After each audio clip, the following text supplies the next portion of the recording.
So, welcome back to my watches, right? Yeah, we renamed it a couple of times, so it's my watches podcast episode 3. It's been a long hiatus. Over the last one we did was like August, I believe, so almost 2 months right now. But we are back. We got everybody together, and we're gonna have episode 3 today. All right. So I think, as usual, first things first, wrist check for everybody. We can start with your team. I'm having a Black Bay 58 on me. Nice. So Cool. recent purchase, right? Recent purchase. Yeah, that is got correct. poisoned by everybody. So Yes, I guess that's the that, point. that's the whole point of watch community, right? Cool. All right, I'm rocking the Datejust 36 in black. I'm rocking the Seiko Alpinist with the Grief leather strap. I'm wearing a Grand Seiko SBGR253. There's no nickname for this. I just call it by the reference number. An expensive sub. Yeah. Right, let's put it that way. Yeah, expensive sub.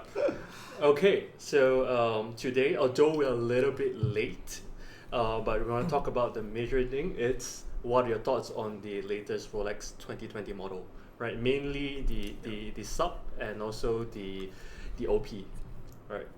So I think we can start off with the big story, right? The sub moving towards 41, the big change, discontinuing of the previous one. What are your thoughts about it? Is it yay or nay or like? I personally thought that the color choices was a bit pastely, like The sub. a toyish, like a toyish type of color. The sub? Yeah, the subs. Is there a change? I mean the Kermit? I think like the blue and even the green Oh. is a different type of green.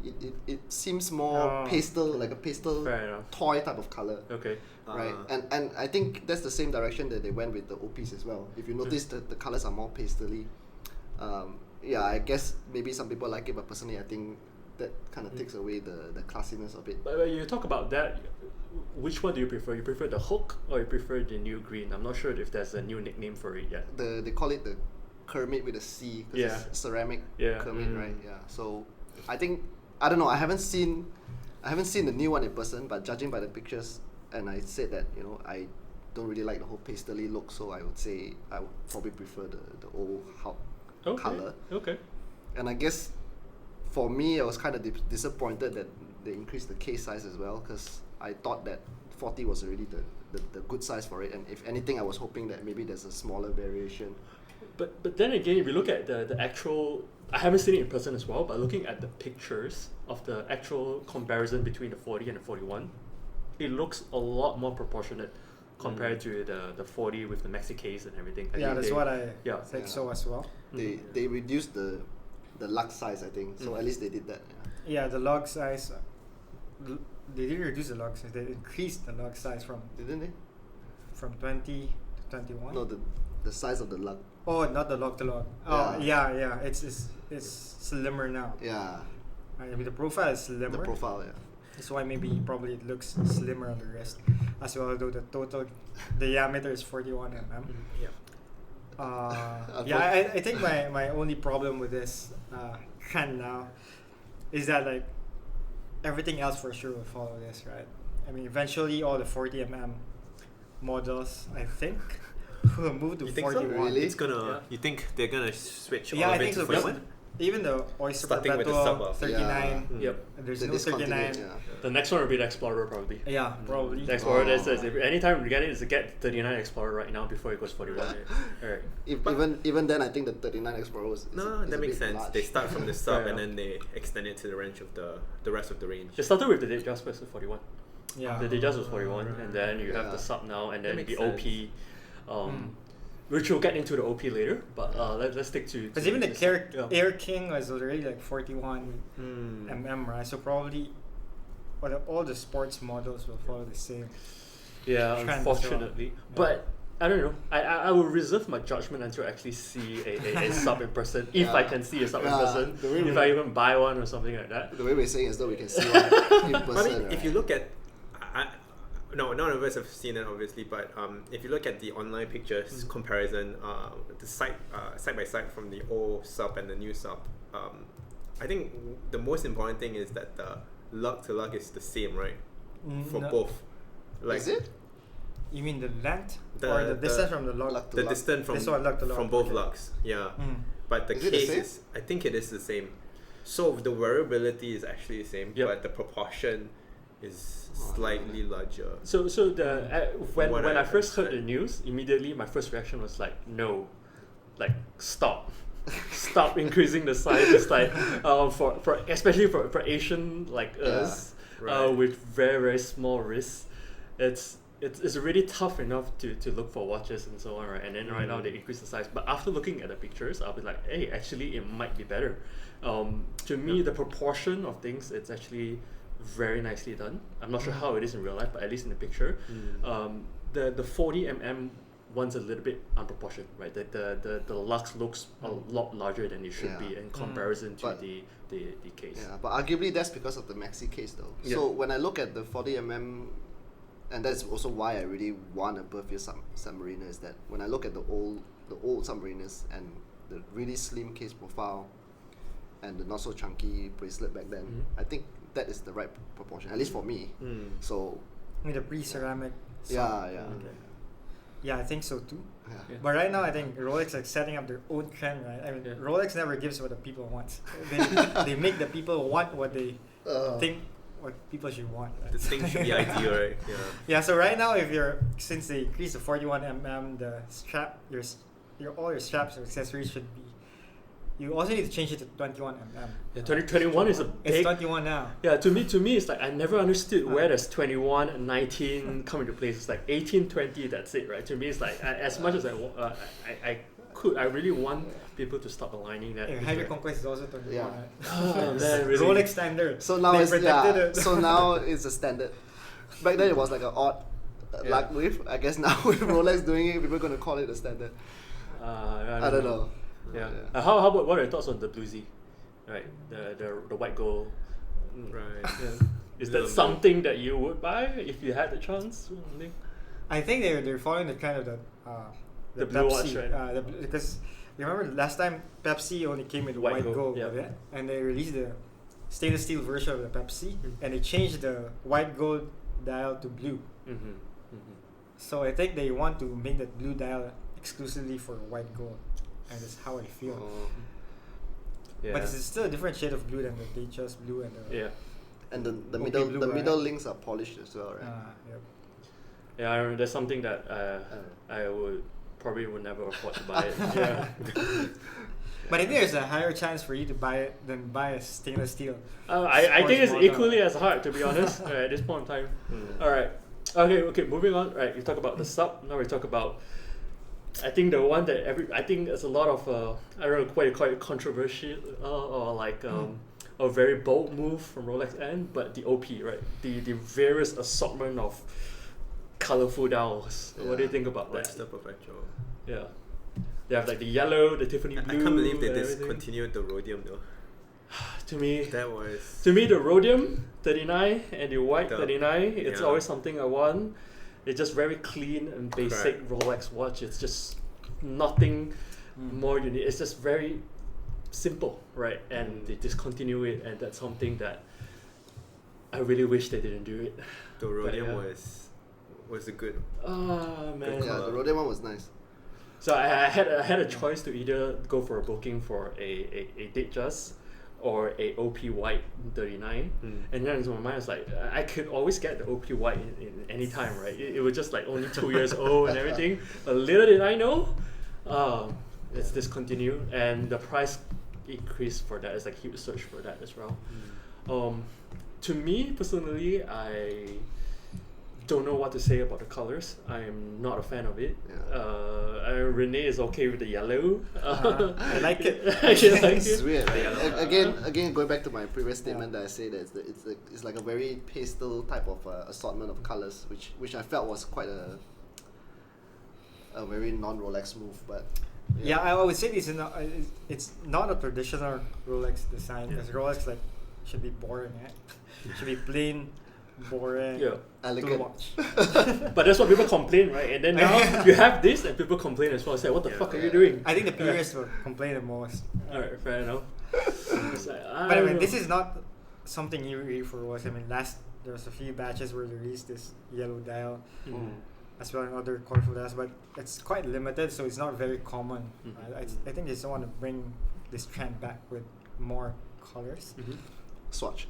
so more playful. Yeah, fair enough. Would you buy it? Would you buy the yellow? I would. You would. I would buy yellow. Damn. I like yellow. Okay, fair enough. I'm quite disappointed that they discontinued the 39 Tell me about it. millimeters. Yeah, so I think that was a good size, but well, there's still the 36, I guess.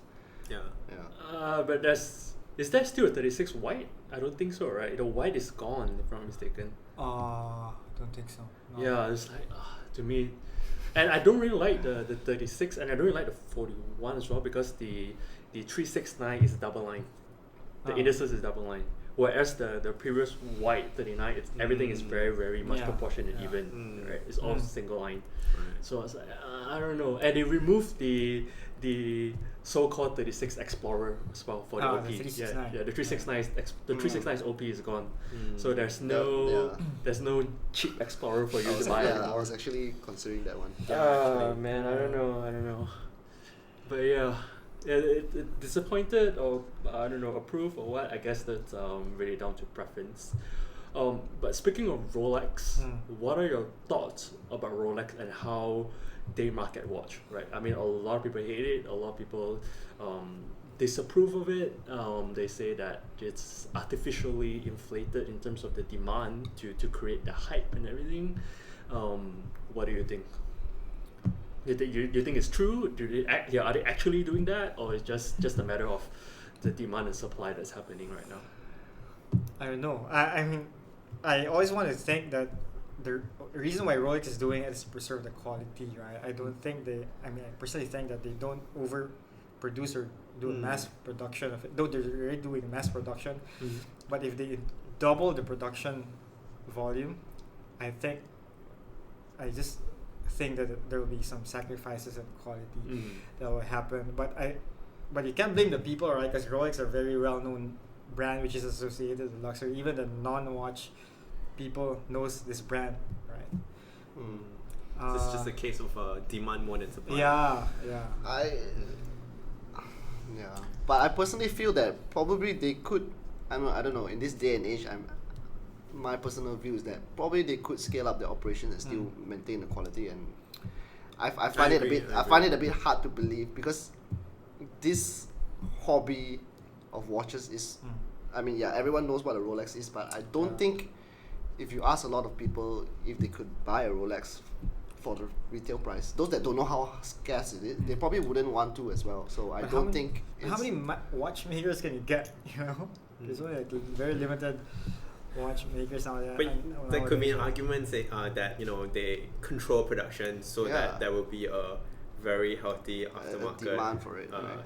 secondary market, and that's why typically for some watches that you can't get at the AD, the secondary market prices. I think the only problem with that is they're not doing anything to address, solve that problem. address this problem. That's why it's leading to abuse. Getting a lot of abuses from out of ladies, control right? sometimes. To me, I think having it scarce and everything is okay, but to me, I think as a watch lover, for everybody of us as well, right? We obviously don't want the watches to fall into the wrong hands, right? In terms of the scalpers, the flippers, and everything like that. Exactly. And especially, I think in certain countries, certain places, there's a lot of shady business going on in terms of the ADs and right. So one very simple, straightforward one is the bundling. Right? They force you to purchase non-popular watches in order for you to buy Rolexes. I think that's not cool. I personally don't Is like this it. even legal? You know? Yeah, is this even legal? But I mean, people want it so badly. I mean, like, people will do anything for it at this point in time, right? And second one is like the people selling it internally, or people giving favoritism towards like certain people, and in order to get watches, right? For example, I sell it to someone I know internally, and then they get it, they flip the watches, they split the profit over there, right?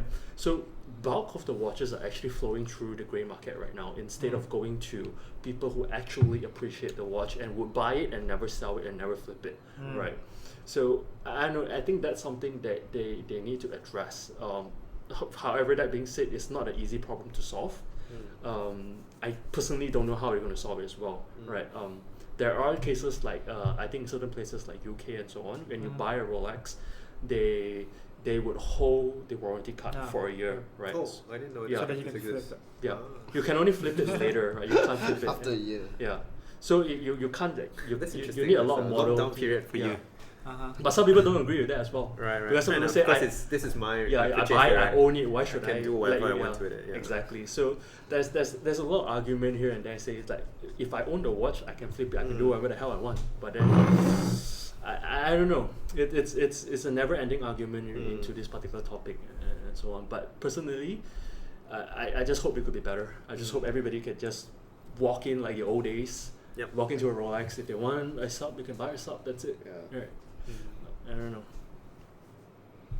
Yeah, but yeah, I don't know. To me, because I'm pretty sure most of us would want to buy a Rolex as well, right? I know I want to. I mean, if given the chance, pretty sure most people would want to as well. But it's just that the fact Maybe. is, it's so hard, and then the thought of paying double the price or so on I'm not for that, right? I'd rather not own one for a Rolex. Yeah. Any other thoughts on that? No.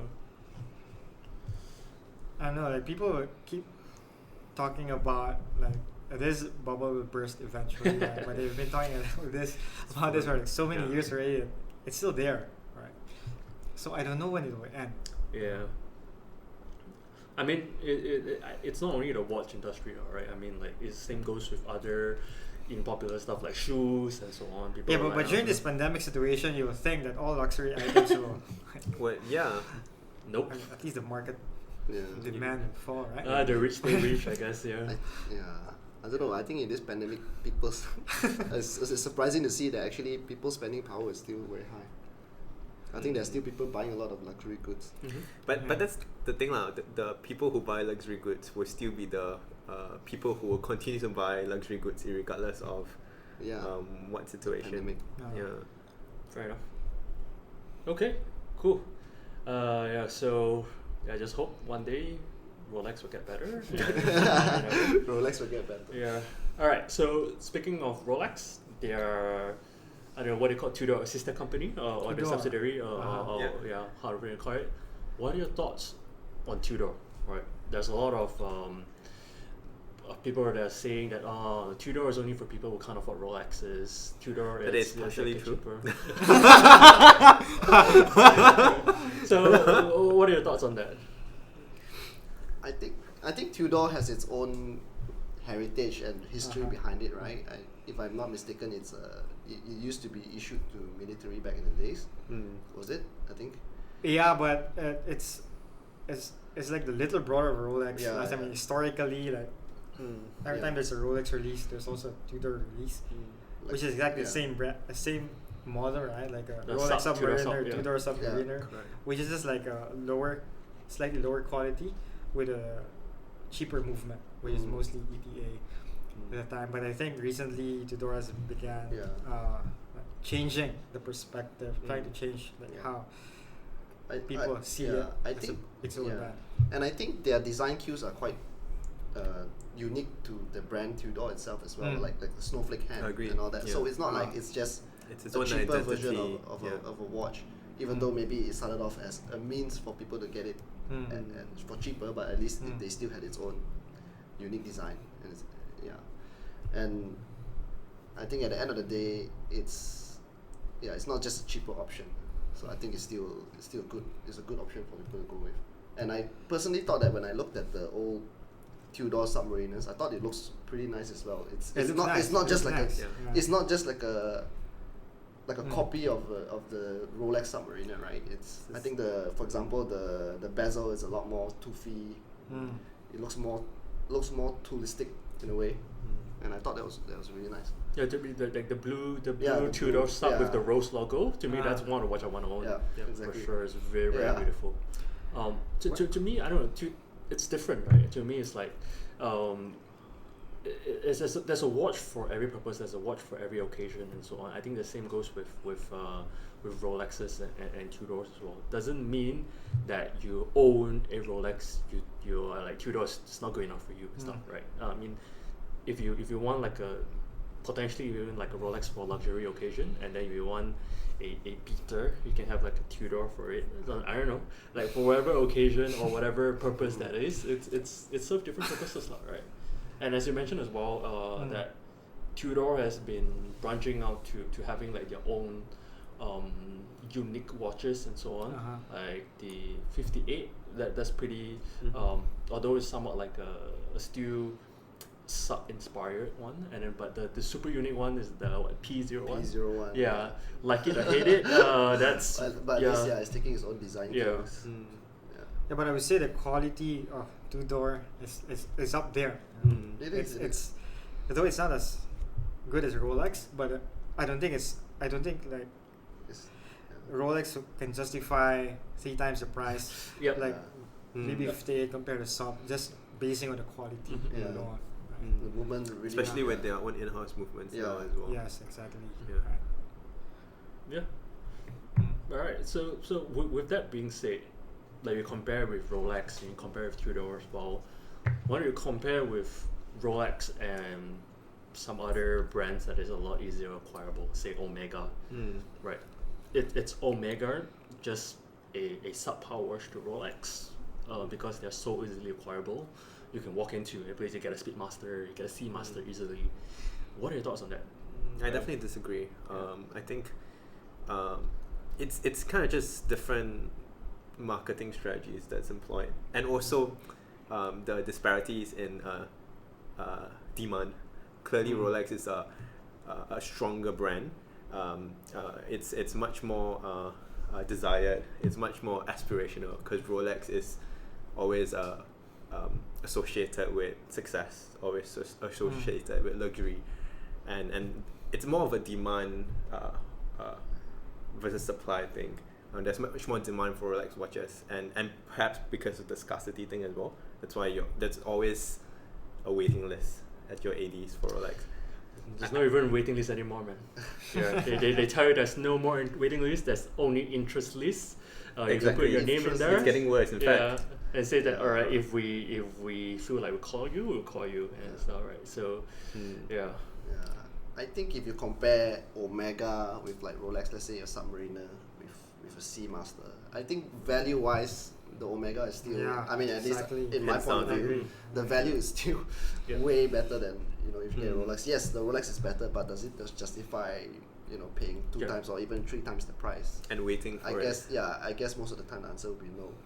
And I guess most of the time you will even find that the workmanship is comparable for just that. Even better. Yeah, or even better, right? Yeah. If you look at the Grand Seiko, which Renee has on right now, I mean, there's macro shots going around on the internet. You can have a look.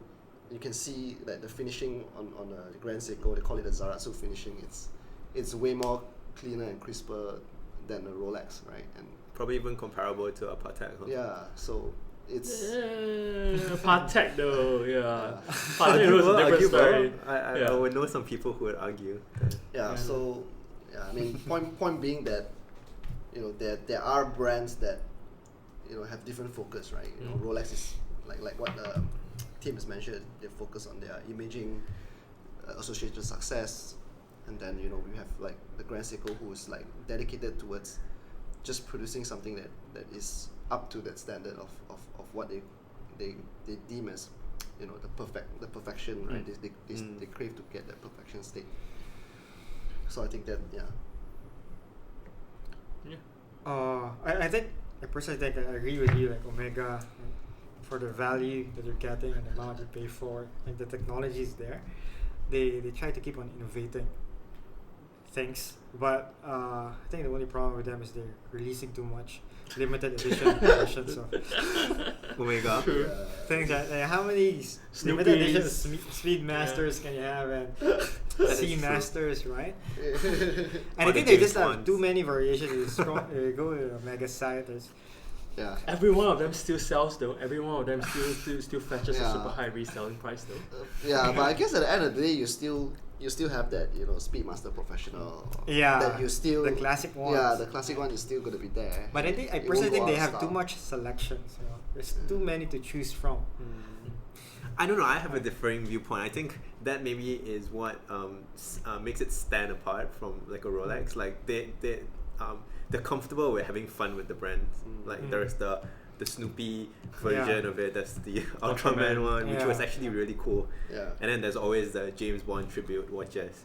Yeah. But I know there are some that are quite questionable as well. Yeah. But I like the funness to the brand. Yeah. Fair enough. Yeah. I guess they're okay with pushing the boundaries and seeing what's you know what they can do with the design and all that. Yeah. To me, it's like I personally always feel that the price you pay for a Omega, take the Omega Seamaster 300 for example, you have better what's that term called, the magnet protection thingy, compared to the Rolex Milgauss. It's even better than that. Everything of it is better, and it's cheaper and affordable and attainable as well. What anti-magnetism? Anti-magnet thingy. Yeah. I can't remember what's the actual term for it. But it's just the luxuriness of the brand is not up there as much as a Rolex. So if you ask like any who from the streets says that, hey, I'll give you two watches right now, you want Omega or Rolex, 10 out of 10 everybody would say Rolex, right? Yeah. So that's just the branding power of what Rolex is holding compared to other brands and so on, right? There's a lot of different comparisons as well. People really compare like Rolex to Omega, and the likes of comparing, say, maybe even like Patek GLC, right? People even compare it like that, right? The value you get versus those two watches and so on. People often do those kind of comparisons. I guess there's always a watch for every market, right? Yeah. Yeah.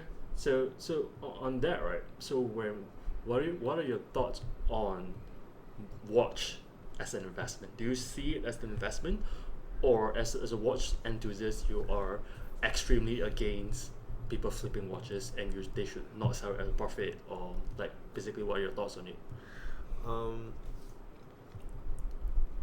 So this reminds me of another statement that my other friend who is into watches also said that that when he buys watches, one thing that he's very particular about is the resale value, whether the watch actually has a good resale value or a secondary market value. So I'm not so sure on that perspective of selecting watches. Like, you only buy watches that you know that the value of the watch will be retained, and if you want to sell it later on, you can sell it for a price that doesn't drop so much. But I think for me, ultimately you buy watches because you want that particular watch, that design, regardless of the resale value. So at least for me, I don't see it as an investment. Of course, it's always good As a bonus. if it retains, Yeah. because when you do get tired of the watch and you want to move on from it, then of course you can recoup a little bit of investment, and then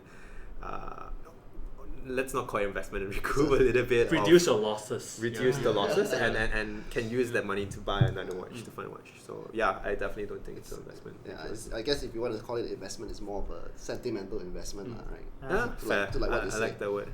Yeah, so I think personally, I think that in terms of flippers and all that, if there's a demand for it, I mean, there's always going to be people who do that.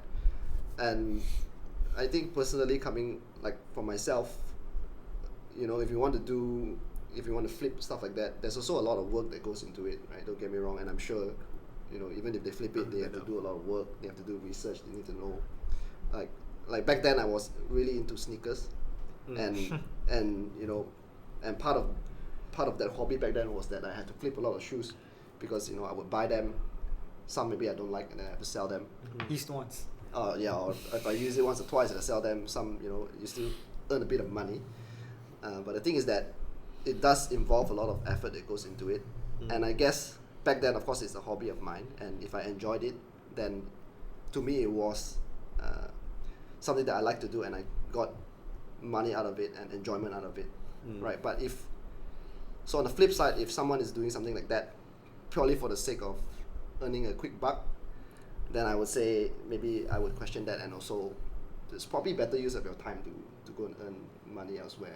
I'm thinking, right? So unless you do it because of a passion, and somehow it just involves you owning a lot of Rolexes, and then you flip and all that, then I guess arguably you're still doing it for the love of the hobby. Then I think I'm okay with that. But if you're doing it purely for the sake of using your connections to get it, and then all you're doing is for your own just making a quick buck, but you're not into increasing, adding value to the hobby or the community of, let's say, the Malaysians who like this watch hobby, right? Then I think, that wouldn't sit well with me. I agree with that. Watches should never be an investment. I mean, if you're a real watch collector, it should never be an investment, right? Because you buy watches because you like it and you feel good wearing it. And I would say that most of the people who think about investment, they're the ones ruining the market. Which they somehow just hoard it, right? Which maybe like lead to some people thinking there's like a false demand of watches, right? So I mean I don't agree with having watches investment. Like Horn said, invest in something else. Like invest in real estate or whatever, right? I kind of feel like there's probably better things for you to invest in, right? It's kind of a waste if people just buy watches to keep it in the safe, because it's like a equivalent to cash. It's kind of a waste to not have it being worn. But some people also do that to have their like bragging rights, right? I don't know about that. But it's I totally agree with that, and it's an ideal situation where we do not have these people that quote unquote ruin the watch community and so on. But I mean, like if someone happens to own it, they take care of the watch for over like 20 years down the road, they resell it to another watch lover, watch enthusiast they double triple the price that they paid for.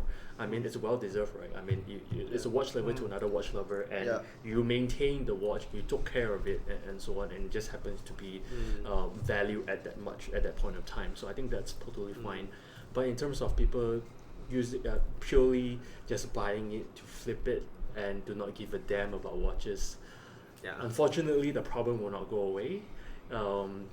When there's demand for it and there's people that's paying for it, it's both sides of the problem, right? One side of it, there's people that is selling it, and the other side of it is people that's willing to pay for it. So willing buyer, willing seller. Willing buyer, willing seller. The problem will never go away when this happens, right? The only way is to everybody just boycott and play with the system and just wait for your turn. But that is unlikely going to happen, right? So the problem is here to stay. And it's just something that we have to deal with, and something that you have to deal with if you are getting into watch collecting as well, right? That's a problem to stay. Right? So given that, right, will you then still like sort of interested or still willing to buy a Rolex firsthand, or would you just like, fuck it, I'm just going vintage from this point of time? Just like, just screw the modern selection, screw the grey market and everything. I'll just only buy vintage and so on. So what are your thoughts on that? You mean given the chance for you to buy at retail, or like given the current state where you can't get it at retail? Given the current state that you can't get it at retail, I mean, like, would you like say, if given the chance, would you jump on it and say it's like, although I don't support it, but this is in my favor, I'm going to take it, or would you just stick to it's like, nah? Well, I guess if you express your interest through normal means of putting on a wait list and it comes to you, then I guess you should, right? Fair enough. But of course, I mean, personally, I'm not into the newer models and all that, so I've never really tried to use any connections, not that I have any anyway, to try to jump the queue or like ask for being bumped up the queue and all that, and I guess, and I've said this a few times, I guess that I'm currently more into the vintage Rolexes anyway, so I don't have a reason to want a brand new one at retail at the moment, especially given the new designs. So I don't feel like I'm losing out a lot because of this issue, to be honest. Fair enough. Like, but it is a shame for watch collectors as a whole, and I guess I mean, one, you can see it both ways. The bad thing is that maybe this stops people from people to own a Rolex, but maybe it also makes this hobby a lot more exclusive, or it makes you feel good if you have one. I don't know. Yeah, it could work out both ways. Yeah. Yeah, I always wanted the Rolex Sports model. You always wanted, or I always wanted. yeah, okay. I always wanted one, Yeah. but it needs to be retail price. I would never yeah. pay even 100 ringgit higher retail price Yep. for me, it. actually. So I mean, as time passes by, I slowly accept that it's quite impossible for me to get it at retail price unless I suddenly meet a very rich person with a very strong connection with ED, right? Which is like, I don't know what's really going to happen anytime soon. So I mean, I try to look at other attainable pieces for what's like even a date just. I even want a date just, which is exactly the same configuration but in blue dial. Right. I mean, I always wanted that. But let's talk about that, right? So Renee and I both own a Rolex. We both bought it off retail and so on. What do you think like our chances compare with? Like you have an Explorer, I have a Datejust. Does it make us does it bump us up into any, or does it give us any priority in terms of getting a sports model? What do you think? for those who, I mean, it's for educational as well. For those who do not know it, people will say that, all right, we have spent at least for maybe a non-watch collector, we spent a decent sum amount in our Rolex. People, I think a typical reaction or typical expectation is like, oh, that should give us like a bump in priority, right? What are your thoughts? Is it a yes or is it a no? I think it's a no. It's a no for me as well. After I bought the Explorer, I immediately asked, so how's the waiting list for a GMT or a Submariner? I said, I don't know. Yeah. So I don't think it helps unless maybe you buy like five pieces in one go. Unless you hit a critical mass. I mean, maybe not five pieces in one go. Even if you buy one and then the next month you buy another, I think. But as long as they see that, I guess if they see that you spend a certain amount, then I guess you qualify as like for lack of a better word, exclusive Rolex customer. Probably it's like building up your credit rating. Take a few loans first with the bank. So I believe the standard thing they're talking about is 100k ringgit. You need to break that barrier of 100k ringgit in order to stand a chance. to potentially get a sports model. Yeah. So. But that's kind of, I don't know. I don't know about you guys, but kind of disagree with that. But I guess it is what it is. Yeah. Very elitist. For sure. It is. Yeah. Oh well. That's something that can't be changed, as mentioned before as well. Cool. All right. So quite a few interesting topics today. So let's talk about what are your next watches that you have in mind. So what do you hope to achieve? Right. So like Tim, you just got the BB58 recently, not long ago. Right. Where does this lead you next?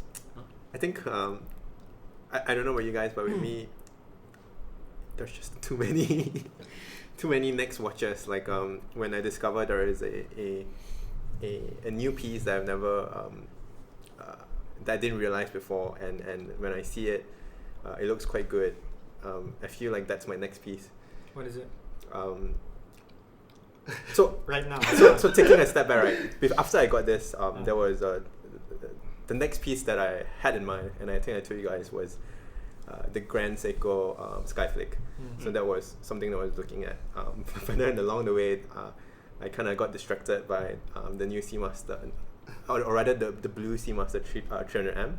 I got distracted by the IWC Spitfire bronze. And then now recently, I discovered the new Seiko King Turtle, which is actually pretty good as well. All very different with watches. with the grenade dial, the green grenade dial. But what happened to your initial what they call it, philosophy or whatever? It's like you want like your pilot, your diver. But that's the thing, because I've kind of have almost everything. I have the pilot, I have a diver, I have a dress watch. I have a field watch. I do have a field watch. So I kind of have all of that already. Fair enough. So it's just trying to go one class higher, I guess. Okay. Or Okay. each of them. Upgrade. Fair enough. Yeah. Fair enough. Yeah. I think I'm in a similar state as well because, you know, if you ask that question, I can't really answer. I've kind of covered the ones that I want, like dress, chronograph, dress watch. I was never really into pilot, so I don't know. But yeah, I've never really taken a liking to pilot watches. So I guess, I don't know, maybe look, if something catches my eyes that is an upgrade of any one of these, then, but then when you think about an upgrade, then it's not going to be a small investment, and it's probably going to take a lot for me to want to upgrade, as in it's probably a piece that like, wow, I need to have it, but as of now I don't really have that, and I'm still saving up some money. But I think that's why I feel there are, like, you know, the short-term, mid-term, long-term watches. Like Fair the enough. short-term, obviously it's slightly more affordable, maybe like a King Turtle, which is relatively affordable. Don't need to save so long. But let's talk about and that, then there right? is- Talk about King Turtle. It's a diver, right? Yeah. Versus your Tudor, your Black Bay 58. Yeah. It's a diver. What makes you hit toward that direction? If you're talking about like an upgrade, and then this Got is it. like So, of course, definitely want to have the upgrade. Like, for example, I like blue divers. Yeah. So I have an Orient Mako Yeah. 2.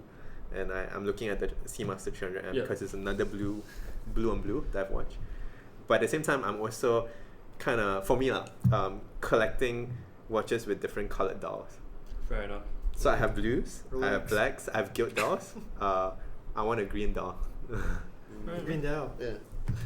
Looking at that too, but Yeah. I like the King Well, I Turtle guess, yeah, and I grenade. guess even if it's the same type of watch like a diver, but the Yeah. Turtle is a very different design cue. Yeah. So I Fair. think, I wouldn't, be too critical if someone wanted to have both. Mhm, I think it's, unless you're buying two very similar design, very similar colors, then I guess you would, you Yeah. generally want to stay away from doing that. Fair enough. Fair Yeah. enough.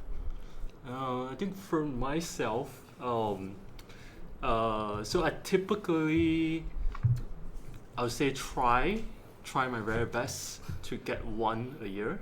Wow. Right. One, because most of my watches are retail anyways, and it's the EPP, the easy payment plan of 12 months installment. So I typically follow that. That enable me for once a year, and it Financial advice. motivates me to work for it like year on year as well. That's the goal that I look at from year to year, right? So I don't know, for next year, the watch that I really want, it's two at this point of time, which is either the Black Bay GMT, if I can get it. Pepsi one, no? Yeah, which is Tudor is also in a waiting list game right now. Yeah. Cool. Okay. Tudor Back Bay GMT in a bracelet if possible. Otherwise, I'm considering a Snowflake as well. Alright. I That's thought nowadays the Pepsi GMT shouldn't be that bad. Yeah. terms of The waiting AD told me it shouldn't, but I don't know. At this point of time, it's just when it comes, it comes. Yeah. So But I don't imagine it'll be that bad lah. If you want hopefully. it, probably, I don't know, maybe a few months. So I spoke to my AD like I believe about 2 months or 1 month ago. Yeah, so hopefully by say Q2 next year I'm able to get it. I hope so. If I get it, great. Otherwise, it's time to look at other watches. Snowflake. But Snowflake, I'm looking at second hand because I want the 1 series instead of the 2, where it still shows the traditional the Seiko. Seiko logo. Yeah, so that's the ultimate sleeper watch for me. Right, people look at it, it's like first glance they see Seiko. Right, only the Grand Seiko only appears at the bottom, so that's to me is quite attractive. Yeah. And then the next one I potentially look at is the Omega Seamaster 300. Right, I really like that watch. Titanium, super nice, vintage inspired looking. So those are a couple of watches that I'm looking at. Right. If it's formal, then I'll look at probably 2, which is the Cartier Santos. Oh. Medium. Medium. Wait, it's small, medium, or medium large? Medium large. Medium large. Oh, to me that's the thing. I tried both medium and large. The medium is too small. The large is too big. right? So I'm still like Go not a with fan. small. Yeah. Go with smaller the Yeah. better. But to me, the watch, the very attractive thing about the watch is that it's the interchangeable strap. Ah. It's so easy. It's an easy change. You just snap on it and you change the strap and everything like that, right? So to me, that is, especially if, like Renee, like you share your watches with your wife, right? Yes, yes. To me, having something like that, it's the ultimate watch to have to share with your significant other, right? Because normally on the bracelet, it's very difficult to adjust the links if you share with your significant other, right? So you can have two straps, right? Mm. Yeah. So immediately you can swap to your ladder immediately, and then someone else could wear it. So to me, that's attractive of that watch. So it means you need to buy the smaller size. Yeah, probably. Unless you didn't But if that logic, yes. Right. So to me, that the formal one is either that or reversal. Oh, Oh, I love the reverse. Reversal is To- nice. Yeah. So to me, there's a couple of options that I have. I guess I always wanted a rectangle watch as well. Yeah. And of For course the reversal is a D rectangle Especially watch. the dual face one. Yeah. Which reversal do you want? The classic as possible, just a simple design.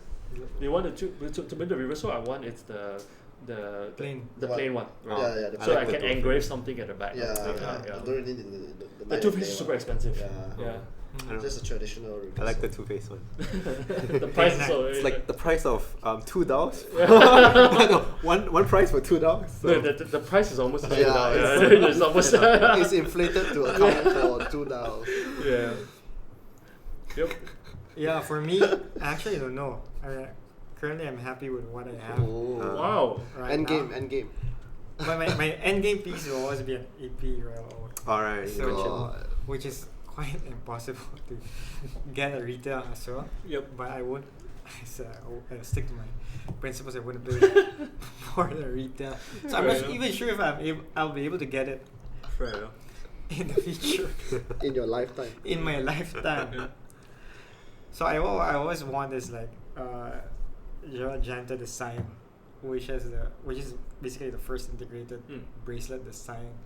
Right, wherein like people thought it was a stupid idea to market a stainless steel watch as a luxury watch. I mean, it started everything. So you have this like AP Royal Oak, Patek Nautilus, and this VC.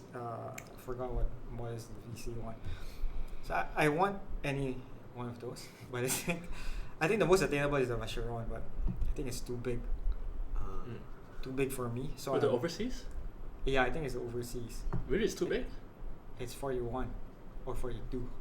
Actually, I didn't really look that Okay. into it that much. Fair enough.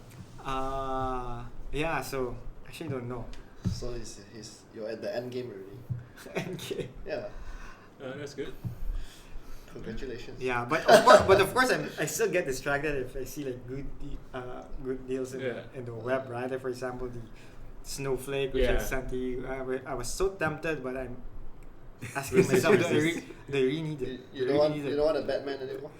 I still want a Batman if I get a retail price. Yeah. I also want a Daytona if I can get a retail price. Oh, definitely. That's a lot of ifs. They turn out white, they turn out black. White face, Either. right? Either. But I'm leaning more to the white one because I want a banded dial. Yeah, fair enough. Yeah, Daytona. That's So all these kind of things, right? So I just accepted that it's quite impossible for me to get. So now I'm so confused what to get next. Fair enough. What's that? Yeah. So yeah, I think it's good in a way because it stops me from buying new things. Fair enough. Maybe see more on Seiko. Play more with new Seiko releases. It's more realistic and more pocket friendly. Your latest piece is the Seiko, right? Yeah, Yeah, Seiko. fair enough. That's a good one. Fair. 62 mass Prospects with Prospects logo, which I hate. It's a really good watch, though. I mean, I don't as much as I hate the Prospect logo. I think it's a really, really good watch. It's a very nice watch. Yeah, for the price you pay for it, it's just superb. Yeah. Although Seiko watches prices have been somewhat going to a bit of the more premium bracket, Yeah. but still, I think the value is a lot better than a lot of other brands you can get out there, and it's still the gateway into watch collecting. I For feel. sure. Yeah, definitely. Without worrying too much about making too big of an investment or going too crazy on your first piece. And it's always going to be a reliable timepiece. Definitely. Yeah, because the movements are all workhorses, right? So All right. think that's pretty much the topics that we covered today. Any last words to add in for anybody or anything?